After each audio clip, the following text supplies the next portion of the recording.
If you're struggling with STA309, then you've come to the right video. My name is Andy, and I'm going to help you understand everything you need to know in order to pass this class in the form of videos like this. They're going to guide you to tackle not only your homework, but also your upcoming quizzes. In this particular video today, we're going to talk about Venn diagram probability, tree diagram probability, contingency tables, as well as like marginal probability, conditional probability, joint probability, what do all these terms mean? And we're going to jump right into it, starting with Venn diagram.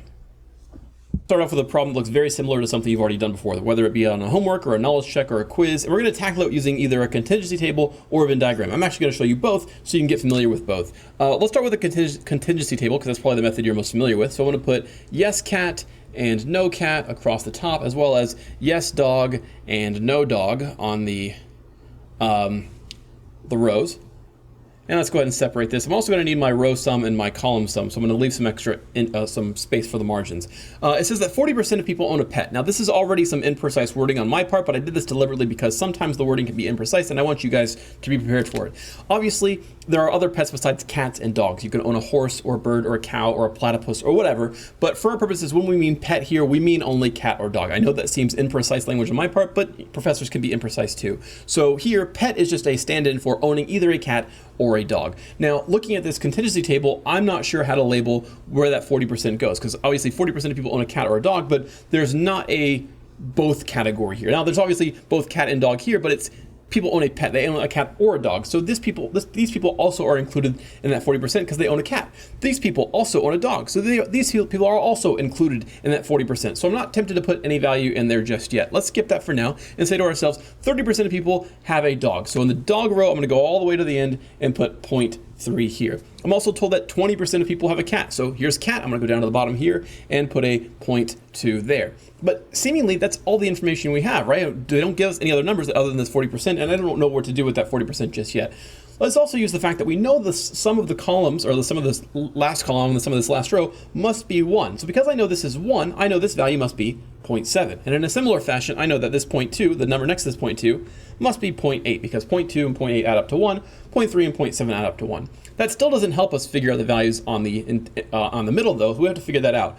We know that 40% of people own a pet. That is to say, this box here, this box here, and this box here, these three boxes here are for people that own pets. That 40% of people belongs to these three boxes. Well, if there are 40% in these three boxes, that means that there are 60, that must be 60% in this box, right? We said that 40% of people belong to these three boxes. We don't know how that 40% of people is broken down, but we know that 60% belongs in that box. Now that we have 60% here, well, we know what we would add to 0.6 to give us 0.8. That would be 0.2. And in a similar fashion, we know that if we have 0.6 here and 0.7 here, what number must be added to 0.6 to give us 0.7? Well, that would be 0.1. And the rest fills itself in at this point. 0.2 plus what number gives us 0.3, that would be 0.1. And sure enough, that adds up to be 0.2 down here. So my contingency table is complete. And now I can answer the question, what percent of people have both dog and cat? So owning a dog and a cat, that would be 0.1. That's just the value that we see in our contingency table that has the intersection of the row corresponding to yes cat and yes dog. How about if someone has a cat, what's the probability they also have a dog? This is essentially saying, what is the probability somebody has a dog given they own a cat? This is notation here, it means given. So what's the probability they own a dog given they own a cat? Now notice I didn't say the word given in the statement of the problem. I just said that someone already has a cat. It's known that they have a cat. So this is a subtle way in which the question writer has said to you that it's given to you the person has a cat. How do I tackle this conditional probability problem? So this is what's called conditional probability. We're going to use the formula P of D intersect C. I think your professor uses P of D comma C. That's fine. I use them interchangeably. And we divide by P of C. Whether you say P of D comma C or P of D intersect C, it doesn't matter to me. I'm going to use, they are one and the same to me. I'm going to use this one though. I also want to say that this formula is true for whatever things you put in place of D and C. So I could use D and C, I could use A and B, I could have used pizza emoji, Miley Cyrus. It doesn't matter what things go here, they will then translate over here. So if I put D here, D goes here. If I put C here, C goes here and here. Okay. What is D intersect C? This is yes dog and yes cat. In fact, this symbol here means and. So this symbol here is dog and cat. Well, dog and cat, as we found a moment ago, was 0.1. So my numerator is 0.1. And then I want just probability of cat. The probability of cat that was given to us earlier, probability, the percent of people that own a cat is just 20%. So I'll put 0.2 down here. And so I have 0.5. That's my answer to number 2. And now I want to know if dog ownership and cat ownership are independent. Well, the independence rule is probability of C times probability of D needs to equal probability of C intersects D. If this equation holds, then they're independent. If this equation does not hold, that if we get some sort of nonsensical statement out of this, then they are not independent. Let's go ahead and figure out what each of these values are. We know P of C was given to be 20%. Probability of cat is 0.2. Probability of dog is 0.3. That was given to us to be 0.3. And then we have, what's the value of probability of C intersect D? Again, we found that even in part 1, that was 0.01, or not 0.01, just 0.1. So we have 0.2 times 0.3, that comes out to be 0.06 equals 0.1. Well, that seems to be a little nonsensical to me, right? That 0.06 doesn't equal 0.1. So these are not independent. So the answer to this question is no, they are dependent, because it just violates this rule. Probability of C times probability of D is not equal to the overlap value of P of C intersect D. I'm going to redo this entire problem with Venn diagram, but I'm going to need to erase everything first.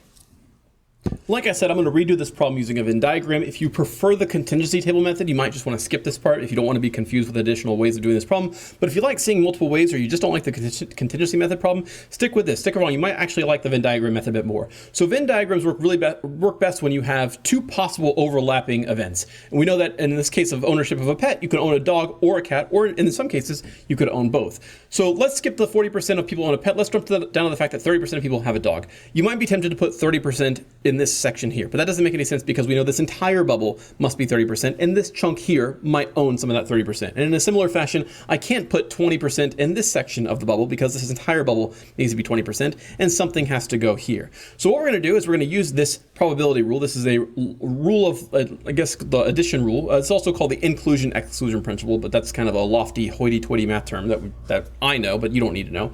And this rule just tells us how the relationship of two events occur when we're talking about their or and their and. Now, like I said, she uses intersection, or she uses comma where I might use intersection. I tend to use them interchangeably, so if I end up using this inadvertently, know that I mean C comma D. We are told 3 of these 4 values over here. We are told that 40% of people own a pet. That's these 40% of people here, that 40% either own a cat or a dog. We're also told that 20% of people own a cat. We're told that 30% of people own a dog, but we don't know what percent of people own both, which we're going to try and figure out. Well, we have all of the values except one of them, and we can solve for this guy. If I have 0.4 equals 0.2 plus 0.3 is 0.5 minus the probability of C comma D, then I just need to solve for this guy. I can add this over to the left, subtract the 0.4 to the right. A little bit of algebra. Even an OU student can do this, and we get 0.1. So P of C comma D is 0.1. That's the overlap value here in the middle of our Venn diagram. Now that I know this value is 0.1, I can say to myself, well, I remember that 30% of people own a dog. That means that 20% of people goes in this section of the bubble, so as to make the sum of these two numbers in this bubble end up being 30%. And in a similar fashion, I'm going to say that this must be 0.1, so that 0.1 plus 0.1 ends up giving me the 20% that I desire here. You might be asked, what percent of people own neither cat or dog? Well, that would be the number outside the bubbles. We know that 20, 10, and 10, or a total of 40% has been used up in the middle. That means that must be 60% outside the bubbles, giving me a complete Venn diagram. Now I can answer any questions that are thrown at me based on this Venn diagram. So what percent of people own both cat and dog? That is 0.1. I know that right off the bat. This says if someone owns a cat, what's the probability they own a dog? I can use the conditional probability formula again that I could write out all over, but I'm going to do it slightly differently this time. I've already told you they have a cat. So my denominator is restricted to just the area that has a cat. In that case, owning a cat is just this 20% here. So I'm going to put 0.2 in my denominator. Like I said, we've already restricted ourselves not to the entire rectangle, but just to this circle where cat ownership only consists of 0.2 or 20% of people. Now we want to know what's probably they also have a dog. Well, of the 20% in this bubble, what percent belongs to a dog, or owning a dog, I should say. So that would be this 0.1 here in the numerator, and we have 0.1 over 0.2, which gives us the 0.5 that we got when we did this problem earlier. In a similar fashion, we can check the independence condition. Actually, nothing different about checking the independence condition. Once again, P of C times P of D needs to equal P of C comma D. In our case, P of C was 0.2, P of D is 0.3, and the overlap this ends up being 0.06, by the way, but this does not equal the overlap value of 0.1. So 0.1 doesn't equal 0.06, obviously, so this is not independent. So we just wrapped up an example of a Venn diagram or a contingency table type of problem. Now we're going to be working on a tree diagram type of probability problem. The reason we're going to use a tree diagram here, it's going to be a bit useful than a contingency table or a Venn diagram, is because we have an event and other events that depend on the outcome of that first event. For example, we have Texas has an 80% chance of beating OU, hook 'em. We also have 70% chance that we wake up with a hangover if they win, but only a 40% chance of waking up with a hangover if they lose. So notice the probability of having a hangover changes based on whether the outcome of the first event happens or not. So with that in mind, we're going to be using a tree diagram. So what we're going to do when we do a tree diagram, we have a couple rules. The first rule is you're going to label your nodes here, basically the children of the tree. These nodes are going to be labeled with events. So we have Texas either winning or we have Texas losing. And based on whether or not Texas wins or loses, you will wake up with a hangover or without a hangover, hangover or without a hangover. Now we are going to label the edges with probabilities. We are told there's an 80% chance of Texas beating OU. So we'll put a 0.8 here, and therefore if they win 80% of the time, they obviously lose 20% of the time. Now, furthermore, we're told that if Texas wins, so along this branch, if Texas wins, there's a 70% chance we have a hangover. So we'll put 0.7 here, but obviously if there's a 70% chance I have a hangover, there's a 30% chance that I don't have a hangover. And then if Texas loses, then there's only a 40% chance that I have a hangover. So I'm going down the loses branch, put 40% here, and if there's a 40% chance I have a hangover in this subtree, then there's a 60% chance that I don't have a hangover in this branch. All right, now that my table's complete, there's one last step I need to do, and that's multiply down the branches. So 0.8 times 0.7 gives me 0.56. 0.8 times 0.3 gives me 0.24, 0.2 times 0.4 is 0.08, and 0.2 times 0.6 is 0.12. I'm only going to be using these four values to answer any question that I have right now. What is the probability I wake up with a hangover? So of these four values, which of these four had me have a hangover? Well, I can see the 0.56 is next to hangover. I see that 0.08 is also next to hangover. So the probability of having a hangover is simply just adding up those two numbers, 0.56 plus 0.08, and that gives me let's just write this out, 0.56 plus 0.08, just so you see where those numbers come from, and that's 0.64. Problem 2 says, assume the 40% value were different. That is to say, we no longer know what this 40% is. We're going to put question mark here. What would it have to be in order that I wake up with a hangover 60% of the time? So I found out that I woke up with a hangover 64% of the time, but now I'm changing one of the values. I'm changing this 40% value. So here's the deal. This 40% is no longer here. We don't know it. And you know what? We don't know this guy either. We don't know either of these because something's changed. So here's what we're going to do. We're going to call this value X. That's what we do in algebra. When there's this value we don't know and we're trying to find it, we call it X. Now you might be tempted to call this variable Y, right? You might say, well, if this is X, we're going to call this Y. But we know a relationship between these two values. We know if this is X, this must be whatever number it needs to be so that when we add it to X, it gives me 1. Now remember, this is 70, so this automatically was 30. Well, if this is X, this must be 1 minus X. So to reiterate why that is, we know the sum of these two numbers must be 1 because after all, 70 and 30 must add up to 100%. This used to be 40 and this used to be 60. 40 and 60 added up to 1. So if this is X, this has to be 1 minus X. It's 1 minus whatever this is to get what the other value is. Now that I have this table filled out, I'm going to once again multiply down the edges. I've done that already for the top part of the tree. 0.2 times X gives me 0.2x, and 0.2 times this is going to be 0.2 minus 0.2x. All right, and I want to find the probability of hangover once again, but this time rather than wanting it to be equal to 0.64, I want it to equal 60%. So I'm going to set this equal to 0.6, and I'm going to take the values from my tree, or at least the parts that are relevant, and set them equal to this 0.6. So I once again have the 0.56, but I also have this 0.2x. So what I'm going to do is I'm going to subtract the 0.56 over from the right to the left. This is going to give me 0.04 equals 0.2x, and then I'm going to divide both sides by 0.2. This is going to give me x equals 0.2. It's funny, but when you solve x here, you get x equals 0.2. So we need a 20% chance of having a hangover if Texas loses. Basically, this number needs to change to 20% if I want the probability of having a hangover to be 60% overall. Previously, for part 1, it was 64%, but I wanted to ratchet that down to 60%. So I need to change this value accordingly to 20%. We're going to do one more type of tree diagram problem. This is a very common type of problem that we see in a stat class, where we have people testing to see if they have some sort of virus or disease, and the probability that that test comes back positive or negative based on whether or not they have that disease. So again, this is a tree diagram problem, probability problem, because we have some event that some person either has the virus or doesn't, and then based on whether or not the person has the virus, the test will come back positive or negative, and those probabilities change based on whether or not a person has the virus.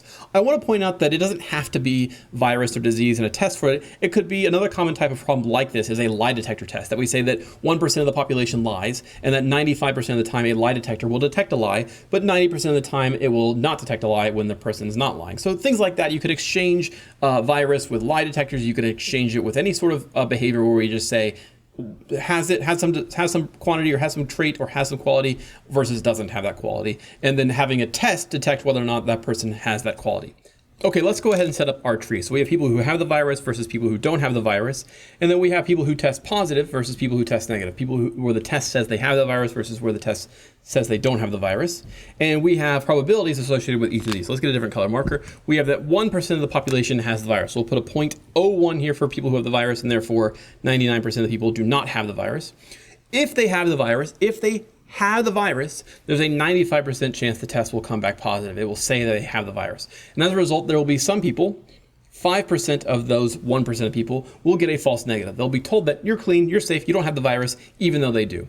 On the flip side, we have 99% of people who don't have the virus, and if the person does not have the virus, there's a 90% chance the test will say they don't have the virus. Pay very close attention to, I underlined this first not, but I didn't underline this don't, so just make sure you're paying close attention to whether this 90% gets assigned to positive or negative. So if a person does not have the virus, we're going to go down this branch, there's a 90% chance the test will say they don't have the virus. That is to say, they test negative. However, if there's a 90% chance that they test negative if they are negative, well, guess what? There's a 10% chance they will get a false positive. There's a 10% chance they'll be told they have the virus even though they don't. We've got our tree completed. Our tree is all filled out with all the values and all the nodes. Now I'm going to multiply down the tree. So 0.01 times 0.95, that is 0.0095. And I'm going to need a calculator for these because actually not for this one. This is going to be 0.0005. I can probably do this. This is going to be 0.099. And this time this would be 0.801. There's no way that's right. Is it? That would carry. No, I need an extra. Tell you what, I'll just use a calculator instead of being fancy. 891. There we go. That's what I meant. 0.891. One small check you could do, by the way, I didn't mention this for the earlier problem, but you should check to make sure these two numbers add up to 0.01 and these two numbers add up to 0.99 and that everything adds up to 1. You could do a quick check, just pause the video if you'd like, add up all these numbers, see if they add up to 1. If I didn't, then I've got to re-record this video, but they should add up all to 1. Okay, now that I've got these numbers, again, these are the only numbers that I'm going to play with in order to answer this problem. If a person's test says that they do not have the virus, what's the probability that they do have the virus? That is to say, what's the probability that they have the virus, they do have the virus, given the test came back how? Well, it said that the test said they do not have the virus, so the test came back negative. We're going to be using that conditional probability formula. We're going to say this is probability of V comma negative, that is to say they have the virus and tested negative, divided by probability of negative. That's that C given D formula that we talked about earlier in this video.